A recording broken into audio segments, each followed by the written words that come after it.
NHL Expansions, 1990s Sunbelt expansion. The 1990s NHL expansion boom was a bold and transformative era that reshaped the league's footprint across North America.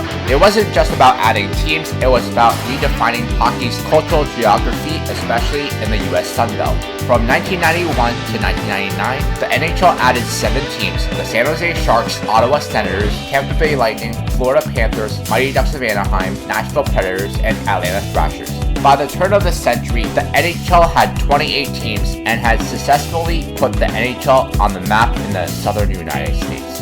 In this episode of NHL Expansions, I talk about the expansions during the 1990s and how the teams have done. The San Jose Sharks were the first franchise to join the league as an expansion team in the 1990s and were the first team to join the league since 1979, reviving the NHL's presence in North Cal. For their first 2 seasons, the Sharks played at the Cow Palace in Daly City, just outside San Francisco, a facility the NHL and the Seals had rejected in 1967.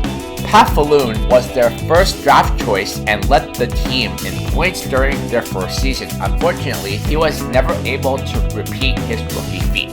The Sharks' first star player was 14-year veteran and former Norris Trophy winner Doug Wilson. He was the team's first captain and all-star rep in the inaugural season. 2 teams joined the NHL in 1992, the Ottawa Senators and Tampa Bay Lightning. The Ottawa Senators were one of the teams that competed in the league's infant years, but went defunct. Rebirth of this historic franchise is symbolic of a return to its roots. Ottawa had limited success early on, as they tied the San Jose Sharks for the worst record in the league during the 92-93 season. This led to the Senators landing number 1 pick in the 1993 draft and Alexander Dave, who ultimately went down as arguably the biggest bust of all time. The Tampa Bay Lightning were the first NHL team in Florida and was a pivotal part of the NHL Sunbelt strategy. The Lightning played their first regular season game on October 7, 1992 in Tampa's tiny 11,000-seat Expo Hall at Florida State Fairgrounds.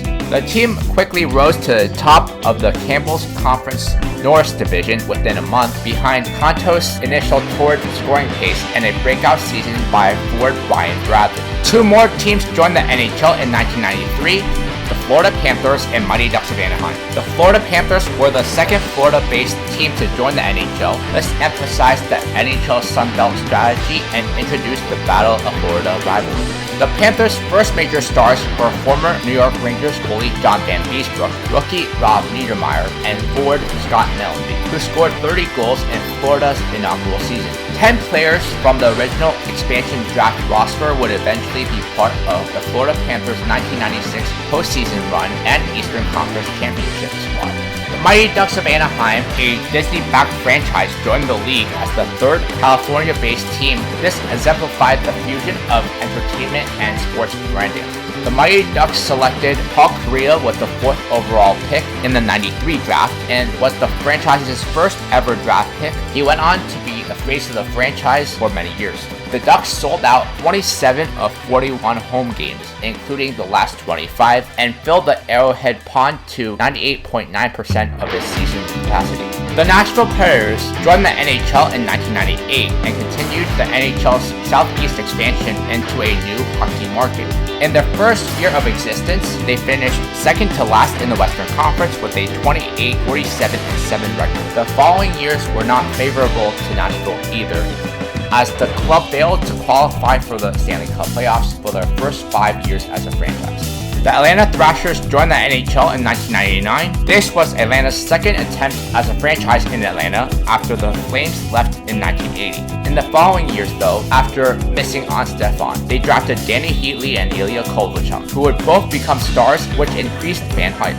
The NHL had a very strategic way to approach expanding in the 1990s, with an emphasis on targeting warm weather markets to grow its fan base and TV reach. Teams like Florida and Tampa eventually found success in the late 2010s and 2020s, as Florida has won back-to-back cups in 2023 and 2024, while Tampa won back-to-back in 2019 and 2020. Both San Jose and Anaheim have had some playoff success during the 2000s and 2010s, and have managed to grow hockey on the West Coast.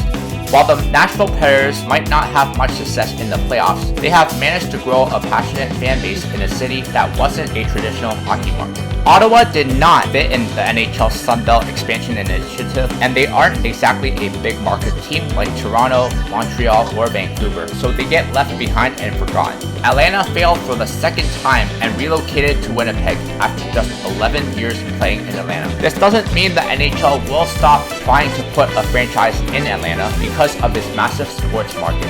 Many of these franchises led to the constructions of new arenas that doubled as civic anchors. The expansion reshaped urban identity. Anaheim's Honda Center, Nashville's Bridgestone Arena, and Tampa's Omni Arena became hubs for communal experience. These venues often spurred adjacent development from entertainment districts to transit upgrades. Overall, the 1990s Sunbelt expansion was a success, with 3 of the teams having won Stanley Cups and the others as perennial contenders.